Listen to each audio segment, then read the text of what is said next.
celle de la protection médicalement assistée, entre autres.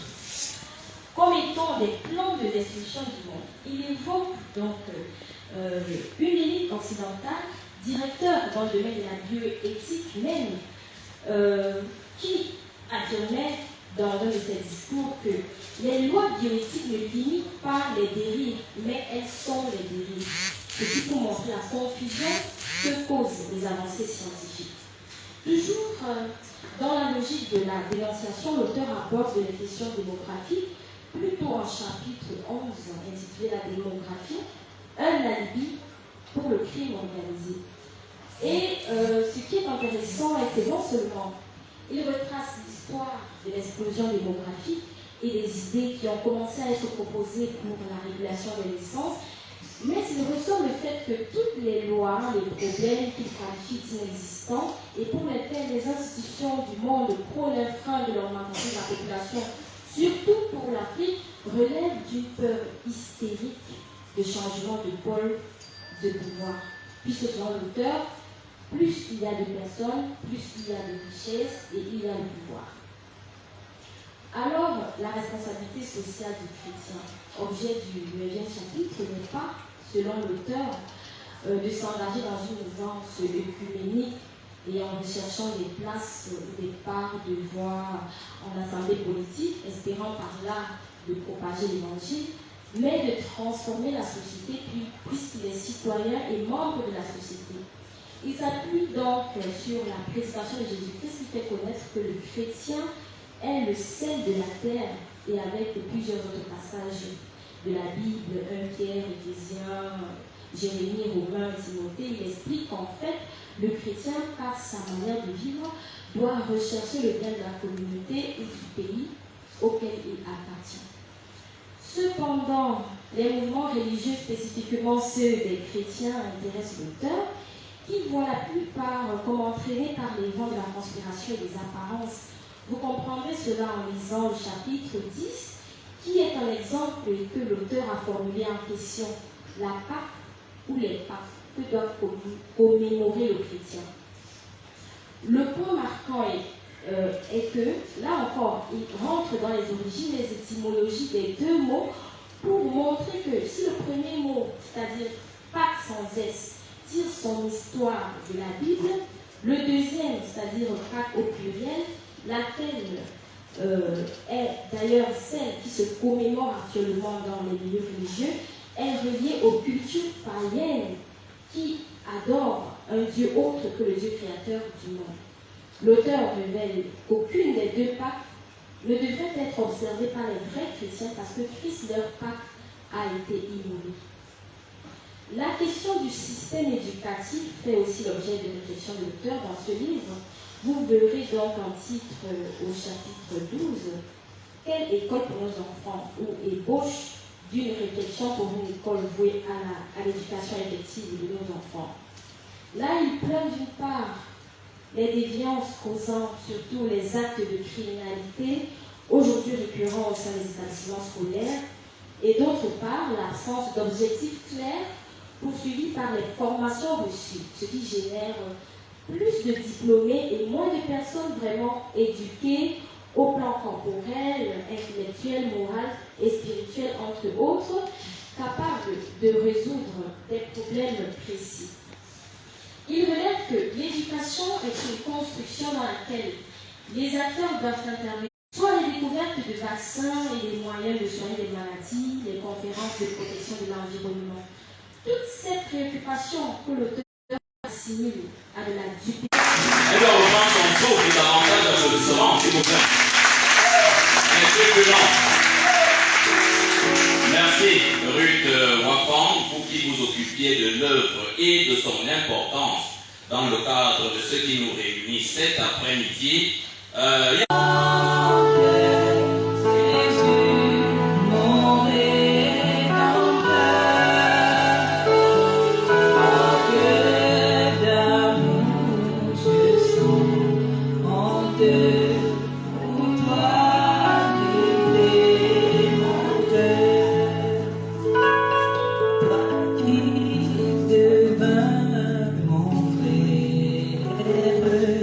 Sublime.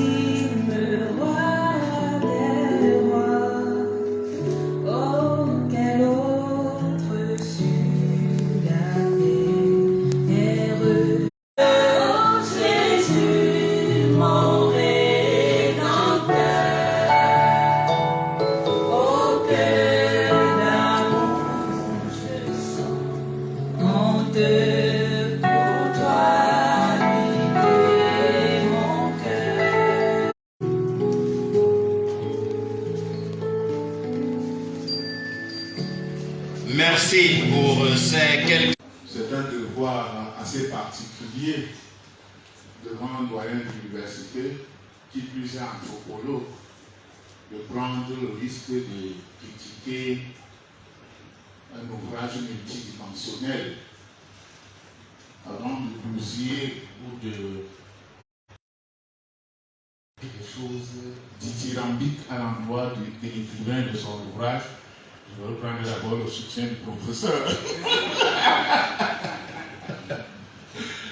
Bon, nous allons prendre le risque, parce que c'est Kant même qui dit tu dois donc tu peux. Il a fait la science chez les Allemands, il n'a rien à voir avec la science des Américains, la spiritualité même au plafond.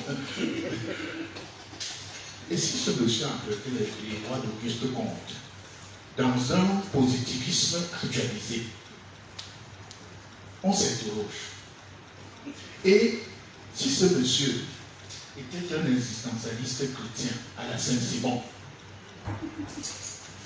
est-ce que ce ne serait pas de bon ton de dire que, avant un Africain qui nous propose une démarche assez particulière, innovante, et qui nous donne le courage d'affronter les virgules qui disaient que nous les Noirs, nous avons une mentalité. Les gens appelaient ça l'unilatéralisme.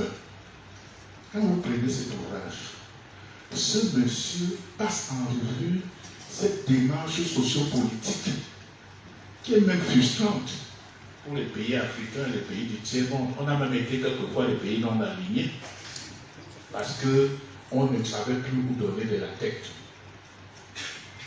Et il ne s'est pas arrêté là. Il a dit, on inspecte, on réfléchit, on essaie de comprendre. Pourquoi subitement le tiers-monde, l'Afrique de l'Ouest, le Niger, pourquoi ils ne veulent plus les Blancs? Pourquoi est-ce que subitement on commence à penser que nous aussi on a notre place dans le concert des nations? Ce n'est pas le multilatéralisme là, professeur. Oui, quand vous prenez cet ouvrage, si vous voulez savoir quelque chose sur le multilatéralisme, en tant que journaliste, j'ai trouvé mon compte. Et ce qui est bizarre dans la spiritualité actuelle, les hommes vont bientôt s'appeler par des prénoms de femmes. Vous voyez Gaël, qui est masculin, un autre Gaël, qui est féminin. C'est ça qu'on appelle le mouvement woke. Aux États-Unis, vous avez abordé le mouvement woke dans cet ouvrage, vous avez des connaissances. Je regarde le révérend pasteur Tchana, ou le pas de la vie. Donc,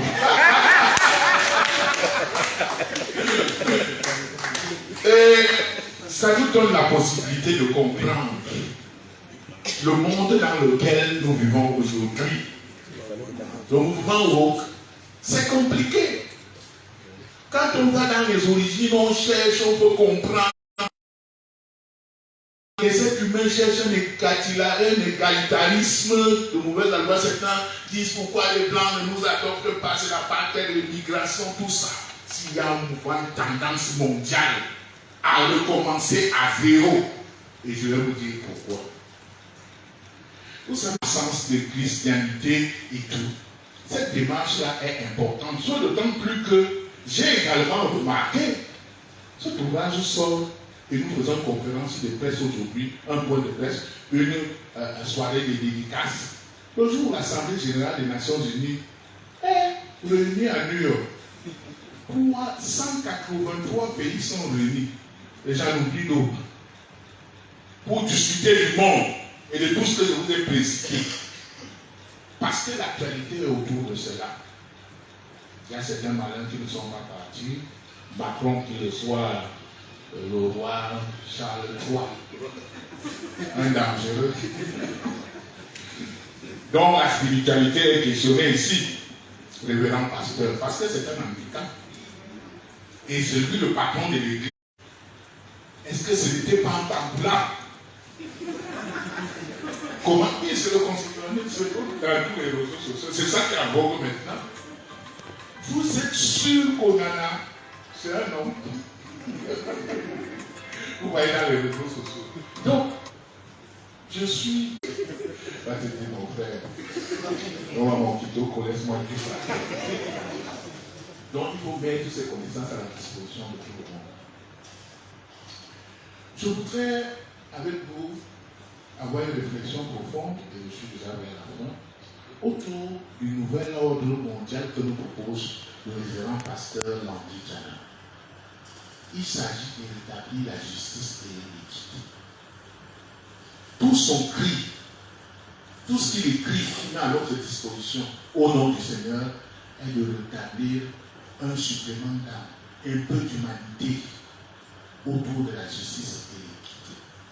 Parce que les égoïsmes que nous voyons aujourd'hui sont tellement profonds que si le révérend pasteur Landry Jana n'arrive pas avec une arme de guerre comme cette, nous serons, nous les faibles là, pratiquement mis en marche de la société. Le nouvel ordre mondial dont il parle donc, c'est rétablir un supplément d'âme autour de l'humanité et créer la justice et l'équité autour de toutes les richesses qu'il y a dans le monde entier aujourd'hui.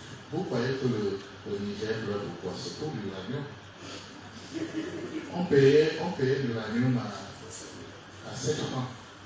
À part qu'il revenait au Niger, c'était 7 francs. Le mec a appuyé son exact. Je vais vous donner mes sources après. Donc, comme chez les journalistes, celui qui livre ses sources est carré. Donc, tant que je ne suis pas encore sûr de ces chiffres-là, je vais vous les communiquer après, autant de vérifier. Donc, à travers ce document qui est indispensable et nécessaire, on débouche. Et je sais que chacun d'entre vous devrait avoir derrière lui la Bible. Tout parce que 237, parce que l'autre là c'est la bibliographie et tout le reste. Je laisse trop fréquenter. Donc 235 pages, 242, on va harmoniser. Intitulé, c'est pour être intitulé Conspiration ou l'agriculture de l'humanité par le nouvel ordre mondial dans la catégorie sciences humaines. Et Dieu merci, nous avons un spécialiste des sciences humaines qui nous honore de sa présence ce soir. Monsieur le modèle.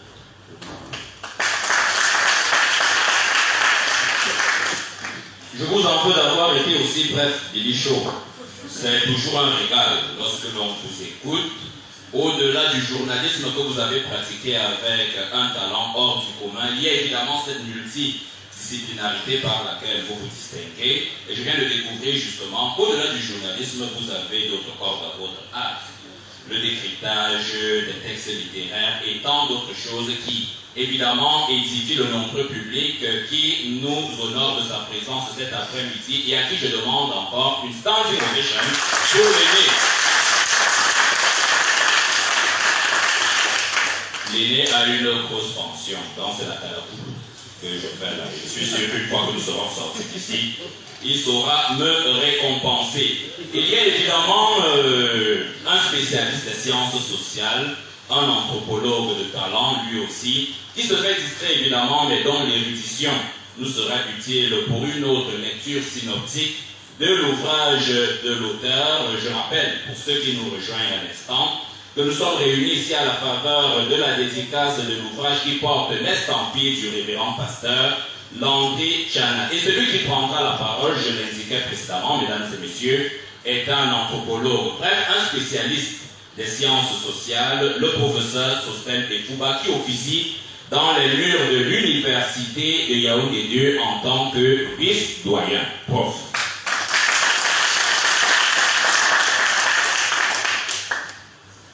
Merci, et bonsoir à vous tous. Bonsoir.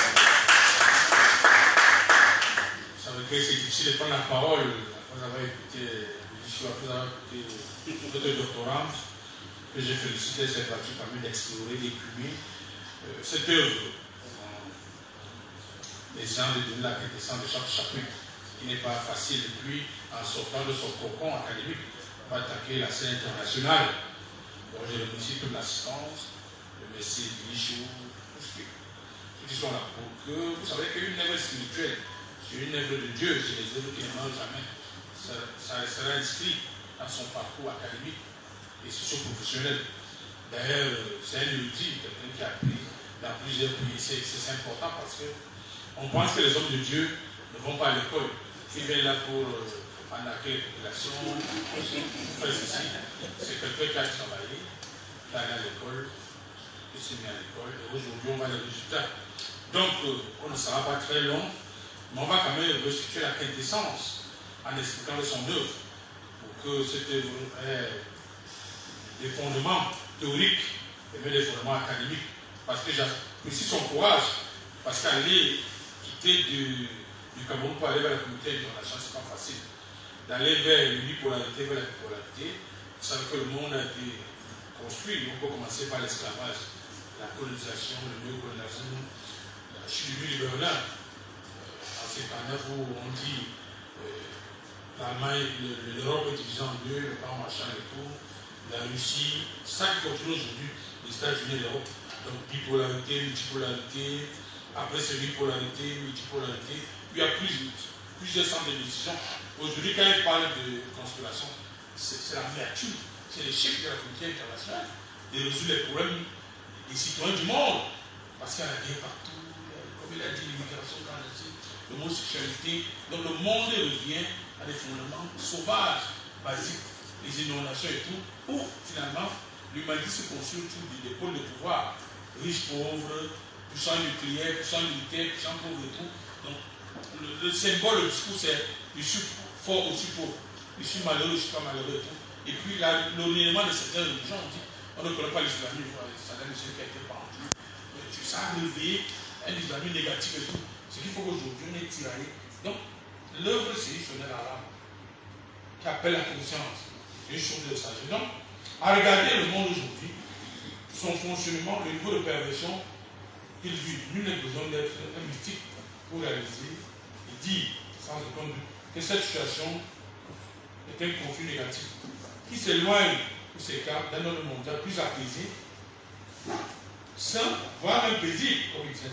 Dans ce livre, Conspiration, ou la découture de l'humanité, par le Verbe mondial, l'auteur, le grand pasteur, un homme de science, tel un prophète, va venir le danger et mettre sa pluie au service de l'humanité, au service d'une cause mieux, au service de l'homme, pour assurer forcément son épanouissement, faisant ainsi une lecture évaluative de notre société à la lumière de Saintes Écritures, une lecture perçue comme une sonnette d'alarme, un avertissement à l'humanité qu'il voit s'avancer inlassablement vers une nouvelle mondiale, vers le chaos pour l'auteur, une nouvelle mondiale, loin de ce qui est enseigné dans les écoles et la volonté manifeste des hommes, de l'humanité à désobéir à la volonté de Dieu.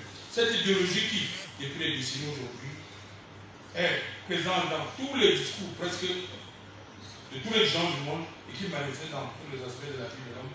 L'idéologie politique, philosophique, sociale, ascétique, vise à concrétiser le complot contre Dieu. Complot inspiré depuis le jardin d'Éden par le diable pour détruire l'humanité.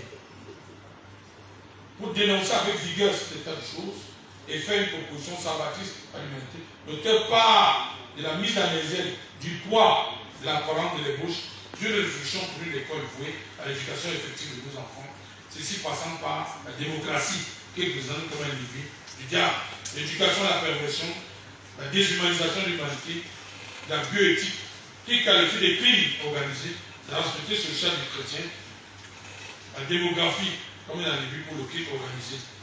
La pertinence de cet ouvrage réside dans le fait que l'auteur choisit délibérément, pas fondé son analyse sur les apparences ou théories connues occidentales, de s'appuyer sur le sens de la réalité des choses. Cette question religieuse divise la scène internationale, la mondialisation avec ses effets pervers, imposant un nouveau monde marqué par l'écrivage et le rejet de l'islam, a consacré la violence et d'autres phénomènes tels que l'homosexualité, le mariage pour tous, la fin de l'Église, la structure de ces éléments et le paradigme d'un ordre construit sur riches, pauvres, pays puissants, pays faibles, pays nucléaires et autres. L'ensemble de ces éléments a conduit un ordre mondial sombre, antisocial, méfié, avec les morts, l'immigration clandestine, la guerre, les catastrophes et tout. Le livre du passé arrive à point nommé. Une merveille pour le lecteur qui découvre une véritable source de sagesse, un bonheur et un véritable éveil de conscience. car n'hésitons pas que le monde sans conscience et sans avis, vous dit que finalement, le processus se suit dans la lignée des gens qui veulent changer le monde. Par ces moyens, l'écriture, l'évangile, la prophétie, pour essayer de participer au bien-être des citoyens, parce qu'on est en train d'aller vers le mur, tout doit vers le mur, parce que Dieu a des valeurs, la Bible a des valeurs. Tu ne tueras point, tu ne feras pas ceci. Est-ce que ces valeurs sont enseignées? Aujourd'hui, on dit, il y a les voies de la sociologie, les enfants qui vont à l'école, est-ce qu'ils sont enseignés? Est-ce que les médias enseignent? Les médias étudient toute la journée. Est-ce que les films qui viennent de l'intérieur? Est-ce qu'on est en train de la jalousie, la méchanceté? Pourquoi on est aigri? Pourquoi on ne veut pas que les autres évoluent? Est-ce que c'est ça que Dieu nous enseigne? Donc le pasteur revient aux fondamentaux de la Bible, de l'écriture. On n'est pas que je suis pentecôtiste, je suis la vraie église, je suis catholique. Le pasteur n'a pas réfléchi. Il s'est levé sur le ciel. Non, il s'est levé, il a écrit un livre pour vendre. Non. C'est l'interprétation du Saint-Esprit. C'est Dieu. Tu ne peux pas faire une œuvre d'esprit. Moi, j'en ai sais. J'ai publié le dernier qui m'a donné le livre. Donc lui, il a à l'école. Je suis là-bas à l'étranger. Et 50 ans. Je ne sais pas comment je suis au la vérité. Le caca allait au garage, je ne suis jamais. Je suis allé à la douane, il allait dans cette technologie. C'est que le plus jugement, ça veut dire que son œuvre au service de l'humanité. Ne vous amusez pas. C'est pour courageux. Comment lui qui du Cameroun, devant tous les clubs anciens, il écrit. Vous ne pouvez pas dans un peu comme nous l'avions. On va aller à 7 francs aujourd'hui en 2. On va comme au Canada. À 200. Donc, bien que ça, vous avez la lumière. Donc aujourd'hui, le livre, c'est la conscience. C'est la conscience. Une bouteille, on a les terrains. Faites les enfants. N'allez pas. Donc, ce que je dis, c'est que le livre est tellement important. Ça clarifie la Bible. La Bible a donné les principes. Le livre est clarifié comme ça, un pasteur. L'église et tout, c'est notre bonheur, c'est notre bien-être. Donc, vous n'êtes pas aller très loin dans la science, parce que vous êtes comme les étudiants, je vous respecte. Moi, mon problème, c'est de resituer l'importance du livre, la part du livre dans le quotidien. Ce livre doit être comme votre Bible. Vous avez votre Bible, le livre 25, j'ai fait ma thèse en 2010. On m'a pu tuer le premier 25. Les camarades disent que non, on est 90 000. Mon premier salaire est 326 à 115. J'ai continué là. Aujourd'hui, on ne peut pas dire que je souffre. Donc, c'est Dieu qui m'a toujours dit. Donc, faites toujours confiance à Jésus. On dit quand vous allez à Israël, là-bas, on dit que les moutons vont d'un côté, les ceci, chavalés. On dit que les brebis qu'on dit dans la Bible là, donc ils suivent le pasteur, c'est vrai. Donc, vraiment, vous devez obéir à votre pasteur. Le suivre. D'ailleurs, j'attends de vous. Soit acheté et balayé. En demeurant fidèle à cette première phrase du psaume 3, l'Éternel est mon berger. Bien. Il y a justement cette chorale, la même, qui nous accompagne depuis que durent ces instants de réflexion, à qui nous demandons une autre.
décolliez de la terre en direction des portes célestes, où vous attendez Pierre et tous les apôtres, ceux qui ont escorté Jésus durant son périple terrestre.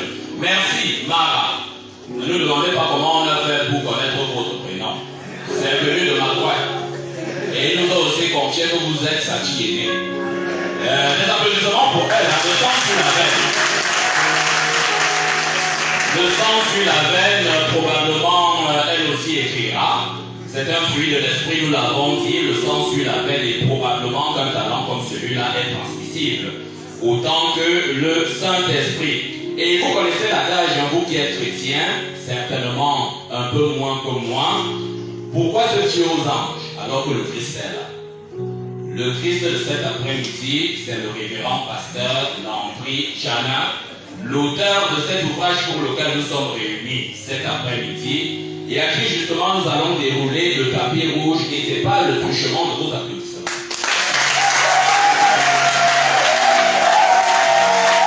Vous pouvez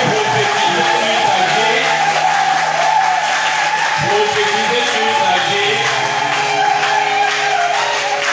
est devenu le nouveau Nelson Poukéa.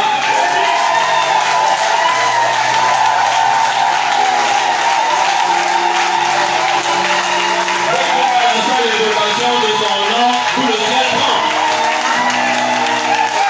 Il le mérite parfaitement, mesdames et messieurs.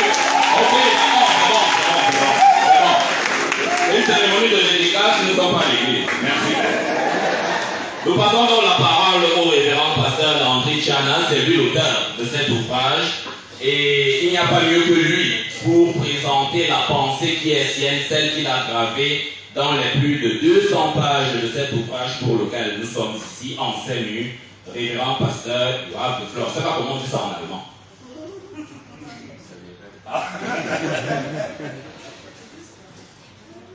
Grandement merci André-Marie Guidard. Je crois que je vous découvre, j'ai entendu parler et je suis très reconnaissant. Je dis merci à Dieu pour ce jour et cette très bien quand j'ai été amené à aller à Soleil FM. Alors, je ne connaissais pas, c'était pour d'autres choses. Et c'est là où j'ai rencontré Soleil, merci Soleil. Et je dis grandement merci à Dieu parce que cette connaissance, cette n'est-ce pas, ce jour-là a marqué un peu le départ d'une grande amitié. Et c'est grâce à cette amitié que nous avons cette soirée aujourd'hui. Et je ne pouvais pas imaginer que je me tiendrais sur un panel pour présenter ce livre. Je vous parlerai pas de l'origine de ce livre, mais déjà je voudrais dire grandement merci au professeur. Et Fouba, je ne pouvais pas imaginer, quand il m'a parlé qu'il va voir le professeur.